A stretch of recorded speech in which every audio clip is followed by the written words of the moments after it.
Hallo en welkom bij het John Feelgood News Flash live from Jacksonville. We zitten hier samen met mijn collega's en we gaan wachten tot de sheriff eindelijk weer aan te spreken is. Mijn collega neemt het over in Jacksonville, Johnny. En wat dat er gaat, ik ben degene die elke keer zegt hello sheriff. Dat ben ik dus. We gaan even wachten, het is allemaal druk. En waar CNN mee ophoudt, dan gaan we lekker door. Want zo is feelgood news. Oké, even contact. Test jongens. Oké, nou, daar gaan we. Luister mee, ik ben sheriff. Can you... Yeah. Here he comes. Oké, daar komt hij. Ja. Ja.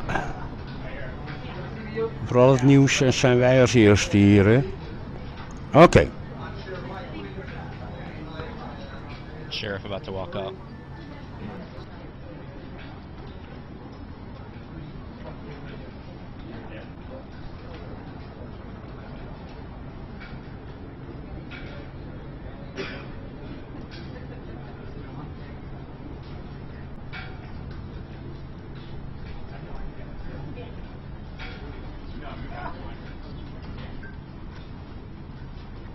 So good evening.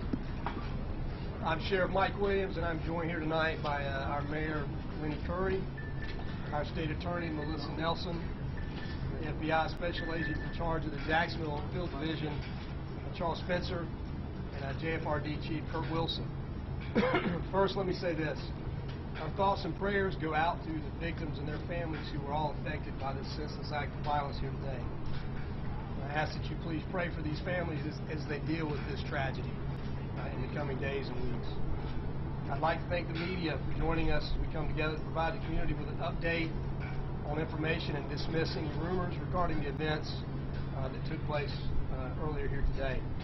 So here's what we know. So this afternoon there was a Madden 19 tournament event at Chicago Pizza at the Jacksonville Landing. At 1:34 p.m. 911 calls came in stating that people had been shot inside the Chicago Pizza. 2 minutes later, at 1:36, officers were on scene at the Chicago Pizza inside the landing. Shortly thereafter, businesses in the landing went on lockdown as other patrol units worked to evacuate the area. When the SWAT and bomb teams arrived on scene, they also conducted a detailed sweep of the landing.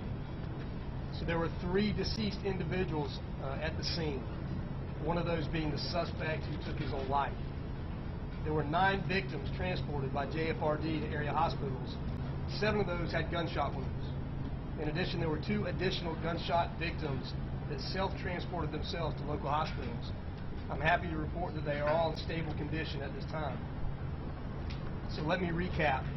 There were 14 total victims, 12 with gunshot wounds and 12 with other injuries that were sustained during fleeing from the restaurant. So please note this number may change as we learn of other victims who may have transported themselves to area hospitals. If you are a victim and you have not heard from us, we ask that you please call us at 630-0500 to report this. The single suspect in this case is a white male. This is pending confirmation, but we believe the suspect to be 24-year-old David Katz from Baltimore, Maryland. And the FBI is assisting us with that leg of the investigation in Baltimore. We have located and impounded the suspect's vehicle, and a search of that is pending. But we believe he stayed somewhere locally last night, maybe in a hotel. If anyone has any information about where he stayed last night, please call 630-0500 or email JSOCrimetips at JSOCrimetips@jacksheriff.org. And we will be releasing more detailed information about the suspect in the next couple hours. So we know that the suspect used at least one handgun to commit this act, and we are working again with our partners at ATF on that aspect of the investigation. So I'll not be discussing any details pertaining to the motive at this time, as that part of the investigation is still ongoing. So that, as I mentioned at an earlier news conference, there is a video, and we do have a copy of that footage. So we're asking if anyone has any additional video footage to please email that, call us, 630-0500 to get that, obviously, additional information to us. So our Family Assistance Unit is up and running, so if you have a loved one that you believe to be at that event and you have not heard from them, please call us again at 630-0500 so we can have that information. If anyone has any information in reference to this shooting, any information at all, we're asking you that again, you please call us at 630-0500, email us at jsocrimetips@jacksheriff.org, or of course use our partners at First Coast Crime Stoppers, 1-866-845-TIPS. So I want to take a minute to thank the men and women of the Jacksonville Sheriff's Office and the Jacksonville Fire and Rescue for their incredible response today. So we spend a lot of time training together and separately for events like this. We pray obviously that it never happens, but today it did, and they were prepared. I also want to thank our partners, many law enforcement partners, who stepped up with us today to help us work through all of the challenges that we had today. So with that, I will invite our Mayor, Lenny Curry, to say a few words. Mayor. Thank you, Sheriff. Today, this evening, and tonight, Jacksonville is mourning. We have faced an occurrence that is all too common and will require us to continue to do the hard work of public safety to make sure that people are safe. One violent crime in our city is one too many. Tonight, we pray for the wounded, and we pray for the families of those who are lost. Sheriff Williams and JSO are working with State Attorney Nelson and law enforcement professionals from local, state, and federal agencies. We thank them for quickly responding and securing our downtown. Our local fire and rescue professionals rapidly responded, running into chaos to start saving lives. Local medical personnel at several hospitals responded perfectly. At terrible times, we see the best in people, and today is no different. There are witnesses who have not hesitated to talk to law enforcement, and we need that to continue. If you have any relevant information about this incident, you should call the numbers the sheriff and his team are publicizing.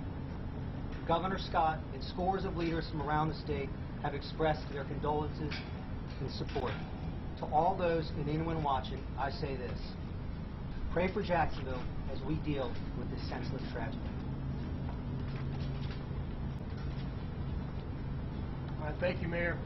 With that, I'm going to have Charles Spencer, who's the SAC at the local FBI office, say a few words. Spencer. Thanks, Sheriff. Again, I express my profound sympathy for the victims of this tragedy and for the Jacksonville community as a whole. At this time, the FBI is providing investigative and technical assistance to the Jacksonville Sheriff's Office. We also are providing assistance for any investigative leads that take us outside the Jacksonville area. Currently, as stated by the Sheriff, FBI Baltimore and ATF Baltimore are assisting in the investigation in Baltimore. The effective response to this incident highlights the strong partnerships that the FBI, the Jacksonville Sheriff's Office, and all the partners in the community have in responding to this incident. They responded quickly and efficiently. It also highlights the effectiveness of the training that we do together and the exercises that we continually do to prepare for tragedies such as this. The Jacksonville Sheriff's Office response to this incident within 2 minutes of the first call for service is exemplary, and the Sheriff should be very proud of his deputies. I just want to reiterate one final time that if you have any videos, you have any information to this about this incident, you need to share it with the Sheriff's Office as soon as you can. Thank you very much. Sheriff? So, tough day for us, as you can imagine, but again, we could not have been able to get to this point, investigated where we are with our partners. So, I won't name everybody because I'll forget somebody, but just a tremendous response. Local, state, federal agencies coming together, responding to help us here in Jacksonville, and we appreciate it. Moving forward tonight, we're going to be releasing some additional information about potential street closures that obviously are being impacted by the investigation, business closures at the landing. When we finish mapping that out, we'll release a map of what's closed. It'll be a small footprint around the landing. It will not be all of downtown. If you work near the landing, you might want to pay attention to that. If you work other parts of downtown, you'll be fine. You'll be impacted. And again, we'll get more detailed information about that out later tonight. So with that, we'll be able to answer a few questions. Sheriff. Was he a gamer in the competition? He was here for the competition. Did he know the victim? I do not know the answer. Sheriff, was Sheriff, he... have any details of the motive? Not at this point. Sheriff, what can you tell us about the victims who lost their lives? Were they gamers? Do you have any details? Have you been in contact with their family members? So we're still working, Vic, on all of that. So even potentially at this point, confirmation of victim ID has not yet been done. You said they were Sheriff, we saw So- robotic device go in that searches for bombs. Is Right. that still, are they still searching areas right now? No, not at this point. So we have, not realizing the catalyst for the event, obviously we took all precautions, and that was one of them. Sheriff, how many people were inside when the shooting happened? So I don't have that number, but there was a large number of people inside the restaurant. It wasn't full, but there were enough people in there. What was the fire marshal's capacity for that establishment? So the fire marshal capacity is 238, I think I've heard. There's nowhere near that. Not even close. Sheriff, a lot of The people... number of fatalities versus the number of injuries. So the number of fatalities is 3 to include the suspect. And then you have an additional 9 who were injured from gunshot wounds and 2 that were injured, again, fleeing the restaurants. Can you Sheriff, tell what us has what about was security? made? Security. How much security was there? So that's, I don't know, we'll have to look at that down the road. Sheriff, have you heard this, Were local or not? So again, until we can confirm the identity of the victims, I can't answer that question, but that's something that we're working on. And once we do that, keep in mind, then we're going to have to reach out. If they are from out of town, it's going to take some time to locate those families. Is there another suspect So our in family custody? unification process, our family assistance process, is very narrow at this point. So we Is kind there of know another what we're working suspect on. in custody? There is not another suspect in custody. There's only one suspect. in Sheriff, we custody. heard that Jacksonville Fire Rescue was nearby doing some training, but they would get quickly to the scene. Can you talk a little bit about that? Yeah, they were. They were close by doing some elevator work, I believe. They've been in this building and were able to respond quickly. And again, hats off to them for their tremendous response and the courage they show day in and day out, in particular today. Sheriff, we heard this... Video other than what we've been seeing and circulating in the media, where you kind of see the game being played, and in the corner, 2 people playing the game. Is there other video that you have access to? So we won't talk about the other parts or pieces of evidence we have at this point in the investigation. Sheriff, Can you are describe witnesses where still being you were? questioned over at the Fulton Arts Center? So we may be wrapping that up, and we're very close to closing down witness and interviews and that type of thing. So Sure. there may be a few left. Sheriff, will security measures increase after this? So that's a question that we will obviously delve into in the coming days and weeks, but that's something that we'll be looking Were at. the cameras inside this restaurant where the shooting unfolded? There were cameras inside. Sheriff, was he this shot a himself. disgruntled gamer upset that he'd lost? That's what a lot of people are telling us here. So again, we won't confirm any of the motive at this point. It's still under investigation. So before we talk about that, we want to be sure. Can you confirm that the FBI and ATF in Baltimore are searching his home right now? So we are having, there is some cooperation going on in Baltimore with ATF and FBI. He shot himself, Sheriff, inside that facility, inside that venue. He did. One more question. Sheriff, was the gun legal? Was he in possession of the firearm? That's all part of the ongoing investigation that we're working in conjunction with our partners. Does he have just one firearm, as far as you know at this point? One firearm was used in the event. What's Thank the you, spelling? Sheriff. Thank you. There are no news conferences planned for this evening. Any information that develops will be put out via Twitter, and we'll keep everyone posted via Twitter if anything new is releasable or puts up. There's no... Can we get spell out what the